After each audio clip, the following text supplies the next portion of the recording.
John, you have an awesome wood shop here, and I want to thank you for letting us in. So you got a bunch of your buddies. What kind of woodwork do you do? I pretty much do the same as John, but the thing is, I don't work with big exotics like corn. Way too expensive to make a mistake on. Do you take on clients and do custom work for them? Yes, I do. So I've heard from some of these other guys, they like to stand back and watch you work. They say you're pretty amazing. So Well, they stand back. they don't get cut. Well, anyway, you're being a little shy. I happen to know you're a fantastic woodworker. My name's Christian. I'm a general contractor. Work for myself. Don't have any employees, but I work with a team of subs, and John is one of them. We oftentimes have clients that need custom doors and windows, furniture type projects, and that's how I've gotten to know John, and it's been a great relationship. My name is Ian. I work for John as an apprentice, student, laborer. Basically, whatever he needs help with on a build, or being on a saw, or sweeping up the shop. So in the shop, you go out on the job too? And do that? Sometimes, yes. Okay. And that's full time? You do any other things? I take on custom clients. Maulu Andrade. I have my company, Namaka Kahiko. We do ohe kapala and koa kapala. Kapala meaning to stamp. It's a Hawaiian art form that the women used to print on their adornments, their clothing, their pa'us or the kiheis. So I do all those carvings by hand. And I know John because I get all my wood from John. I help him out with his waste, so we don't waste it. We use it all up. So John's going to show us his shop.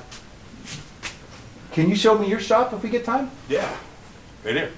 That's my shop. That's your shop. Hey. It came out. No, see, Hawaiian. No, that's came out great. The Hawaiians got that for an outtake. Because God's Yeah. your eyes. You gotta run that as an outtake. I was looking, I was like, oh man. I keep hearing from these guys, oh, this, you know, I just do this, I just do that. There's such a humility here that I'm absolutely amazed. The craftsmanship, the attention to detail, the heart that they pour into their work, of everybody I've met here has been very inspiring. Even though you have this phenomenal shop and a lot of high-tech stuff, you tend to do smaller scale, you said, and leave a lot of the big production, the boxes and things, to the big production houses. So what kind of describe to us, and what I want you to bring out for the people watching this video is there's a lot of young men and hopefully women, I'm seeing more and more women, that they feel that creativity, and it's an art. It's not just about business. It's the art, supporting your heart into something. It's creating something, and you know, business. In this world, we need to make a living, and you've obviously been able to figure that out. And so with what you're doing, is there things that you can share? Maybe talk us through your process. You start at the bottom, you pay your dues, you get in with somebody like Ian's doing, and you start sweeping the floors for them, and you start observing. In the beginning, you start out with all used tools, equipment, and like I alluded to earlier, I found out early on that when shops were going out of business, some of the older tools would be three-phase and nobody would buy them, so you could get them for a penny on the dollar. A guy's starting his shop and he's in a little little area where it's not industrial, or he's in his garage or in his basement. He doesn't have three-phase power. How does he deal with that? You get yourself a small rotary converter and you get a couple machines, and you're a one-man shop. You're typically running one tool at a time, and you can just hook up and switch from there. I started out that way in a rental house, and then we finally bought where I'm at now, and then jumped up to a 10-horse, and then that wasn't enough, so now we're running a 40-horse three-phase converter. Think about three-phase. Look into the possibility of three-phase, even if you're a little two-car garage. Yeah. And then look around at some industrial areas where they may be updating their equipment, Yeah. or they may be going out of business. I know I've gone online and seen saws, tons of saws with 12-foot strokes, just $2,000–3,000. Yeah. And sometimes they'll give the stuff away. Yeah, because they just got to get it gone. A big auction house gets it. And I've given a ton of stuff away. yeah, and these are saws. If you bought them new, they would be 10, 12, 15, or even more. 30, thousand. 40,000, Yeah.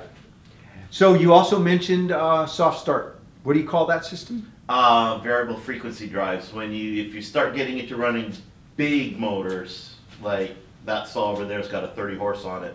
If I were to start that up without the soft start, we'd just trip all the breakers. Okay, so it just brings everything up without yeah, it brings it up slowly, and I'm noticing now all the new machinery, most of the new machinery comes with soft starts in it, or sequential starts. I think that Martin Joyner, when you listen to it start, it goes through three. Brings it up. Steps Yeah, it up. brings it up to one elbow, then another, and then it kicks in all the way. And so the new machinery they're incorporating in because it's a lot less wear and tear on the motor, on the tool.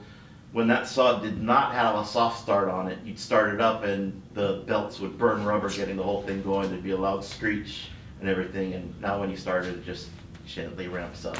The lights don't dim, the computer back upstairs doesn't beep. And You're still more of a hands-on shop yeah. than a high production shop. Yeah.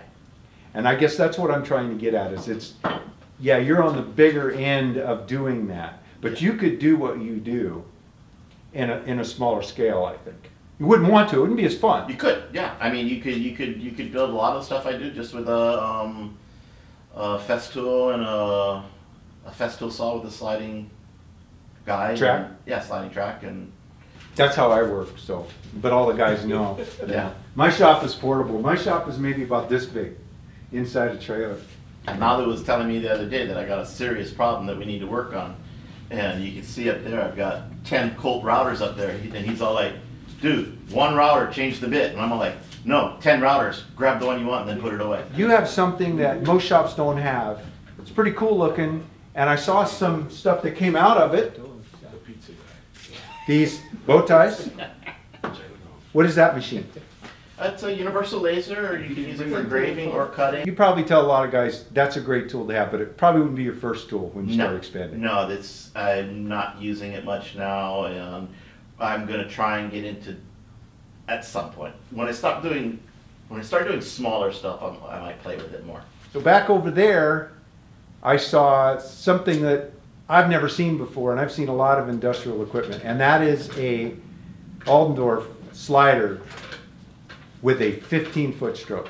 Yeah, I had a shorter one, and then a friend saw this one on advertised, so I went down to look at it for him, but it was too big for his space, so I bought it and sold him mine, and that's how I came into it.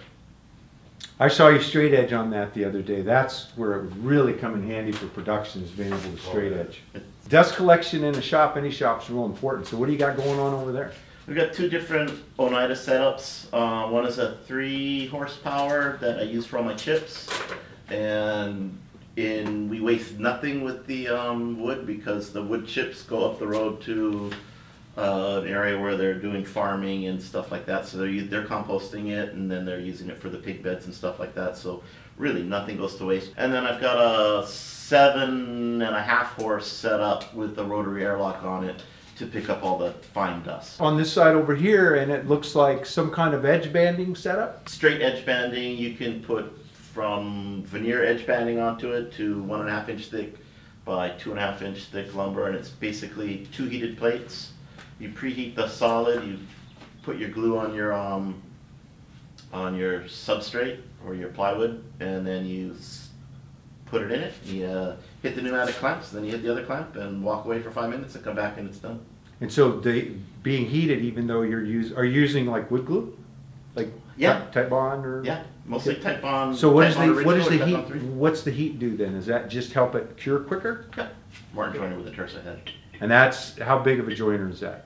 20 inch. 20-inch joiner Yeah. with Tersa knives. Yeah. And Tersa knives are those ones that you when you want to change them, you just tap them down, they slide out. You slide a new one in, Or turn it around. or turn it around. You slide a new one in, you kick the motor on and and they just auto set. So you're not taking magnets and getting all your planer blades set. I had a 16-inch joiner before, and I had the knife grinder, and I could pull the knives, sharpen them, and get them back in about 45 minutes. The Tersa knives are basically $80 a set, and you swap them out in 5 minutes. The old standard Powermatic? Powermatic with a helical head, 20? 20 inch. 20 inch. It's 3 industrial shapers, and again, that's a luxury to have 3, but if you're doing cope and stick doors, you can set up your rabbit, your male and your female, and you can test them all and get them all sweet and run them all. And then when your job is done and you realize you forgot one door, you just go back, turn the machine on, and run all your parts again. Some guys that not only do they not have that, they're using a 3 horsepower router set in a table, and the bit that does their cope and stick is one and the same. They have to take it apart and flip it over. No, they buy 2 routers and 2 sets of bits and set it up and go. Yeah, just like that. That right there. That's the Baker Resaw. That's the Baker Resaw. And I saw a smile and a glint with that. That's a pretty amazing tool, isn't it? That's an amazing tool. And so that's where you can get perfectly gauged, perfect thickness, and not. I'm not going to say perfect. 2-3 thousandths of an inch difference. The other nice thing about the Resaw is that you can really book match. You can get that uniform book match look. I don't like true veneer because it's too thin, and if you dent it, it's hard to repair and da-da-da. Refinishing, scary. With the 1/8 inch stick, you can refinish that 100 times. So you've got a CNC? I got it from ProTech Machinery, and here's a plug for Matt. Their service and assistance is phenomenal. I could text him right now on a Saturday afternoon, and chances are he'll text me that. Did some research with him, we figured out what I could afford, and we got what I could afford, and then we got it down in here, and he came and helped set it up. Amazing what you can do with those things. The sky's the limit. I mean, they can make boxes for you, but they can do so much other stuff, and the repeatability and the accuracy on them is just insane. This is the kind of custom work you're doing in big pieces, walls even sometimes, and then taking pieces like this where you have sort of a natural wave look, and this is integrated. Yeah, the fish scale piece on top is not part of that. No, this is showing some. But yeah, that's getting creative, and you know, the white wood represents the white caps and everything like that, and those are Malolo or flying fish, and that was just the customer requested it, and so that's what we came up with. So this is actually, this portion here is not going for their customer. This was your samples, or is this actually the product? Before you're going to route a piece on a piece of koa, you're going to do a full sample. Okay, so because, this was your test. Yeah, because with mahogany, sapele, if you mess a piece up, you grab another one. If you mess a piece up in koa, you might not have a matching piece, and then what do? You've got one odd panel in a whole desk or wall unit. Wide belt sander. Yeah. And not just a wide belt sander, but a 36-inch wide belt sander. Yeah. So tell me about that. 18 horse, it's again, they got the accuracy down on it. So amazing. Digital controls for thickness? Yeah, digital. There isn't even a crank for raising. We've got an 8-foot Powermatic lathe. 8 foot? So we're still doing turnings. Okay. And we just got an Larry and Larry swing chisel mortiser, which mates up with the tenor that we got. So we're going to start going more into mortise and tenons, where he's talking about the doors and the windows. 925 Brontomat profile grinder back there, so we grind our own knives for the shaper for custom moldings. John, I want to thank you for letting us come into your shop and hear about what you do. You are an inspiration, and I know that there are some young carpenters, men and women out there, whether they want to get into cabinet building or custom furniture. A lot of what you said really will help them to kind of understand how to get started, to start small, to learn how to do it, to work for other people and learn your trade. Hanging out, all you guys, thanks for hanging out and telling us what you guys do. We really appreciate you giving us a little time to come in and you share your life with us. Mahalo.